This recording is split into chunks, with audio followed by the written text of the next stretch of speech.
చీమ మరియు మిడత కథ. ఒక అందమైన పచ్చిక బయలులో చిన్న చిన్న చీమలు నివసించేవి. అవి ఎప్పుడూ కష్టపడి పనిచేసేవి. వేసవికాలం వచ్చినప్పుడు అన్నం గింజలు, విత్తనాలు, ఆహారమన్నీ సేకరించి తమ గూళ్లలో దాచుకునేవి. అదే ప్రదేశంలో ఒక మిడత కూడా ఉండేది. ఆ మిడత చాలా సరదాగా ఉండేది. పాటలు పాడుతూ, నృత్యం చేస్తూ రోజంతా ఆనందంగా గడిపేది. చీమలు ఆహారం మోస్తూ వెళ్తుంటే మిడత నవ్వేది. అయ్యో చీమలారా, ఇంత కష్టపడుతూ ఎందుకు పనిచేస్తున్నారు? జీవితం ఆనందంగా గడపాలి అని మిడత అంది. అప్పుడు చీమల నాయకుడు ముందుకు వచ్చి చెప్పాడు, స్నేహితుడా, ఇప్పుడు వేసవికాలముంది, కాని త్వరలో చలికాలం వస్తుంది. అప్పుడు బయట ఆహారం దొరకదు. అందుకే ఇప్పుడే కష్టపడి భవిష్యత్తుకు సిద్ధమవుతున్నాం.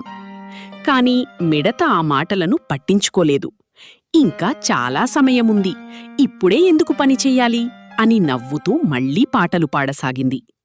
రోజులు గడిచాయి. వేసవి ముగిసింది. శరదృతువు వచ్చింది. చెట్లు ఎండిపోయాయి. బయట ఎక్కడా ఆహారం కనిపించలేదు.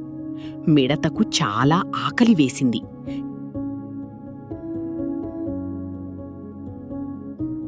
ఆ తర్వాత చలికాలం మొదలైంది. చుట్టూ మంచు కురిసింది. చలితో వణికిపోయింది. అయ్యో, నేను పెద్ద తప్పు చేశాను.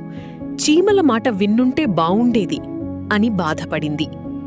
చివరకు మిడత చీమల గూడు దగ్గరకు వెళ్ళింది. తలుపు తట్టింది. చీమలు తలుపు తీసి చూశాయి. మిడత తల వంచి చెప్పింది, స్నేహితులారా, నేను తప్పు చేశాను. పని చెయ్యకుండా సమయాన్ని వృధా చేశాను. ఇప్పుడు నాకు ఆకలిగా ఉంది, చలిగా ఉంది. దయచేసి సహాయం చెయ్యండి. చీమల నాయకుడు కాసేపు ఆలోచించాడు. నువ్వు తప్పు తెలుసుకున్నావు, అది మంచి విషయం. తర్వాత చిరునవ్వుతో చెప్పాడు, రా, లోపలికి రా. చీమలు మిడతకు ఆహారమిచ్చాయి. వేడిగా ఉండే చోట కూర్చోబెట్టాయి. మిడత ఎంతో ఆనందపడింది. ధన్యవాదాలు స్నేహితులారా, ఇక మీదట నేను కష్టపడి పనిచేస్తాను అని మాట ఇచ్చింది. కొన్ని నెలల తర్వాత వసంతకాలం వచ్చింది. మళ్లీ పూలు పూశాయి. పచ్చిక బయలు అందంగా మారింది. ఈసారి మిడత కూడా చీమలతో కలిసి పనిచేసింది. ఆహారం సేకరించింది. అందరితో కలిసి ఆనందంగా జీవించింది.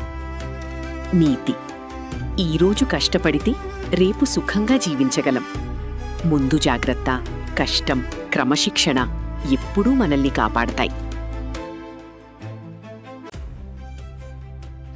Thank you for watching. If you enjoyed this story, don't forget to like, share and subscribe to our channel for more amazing stories.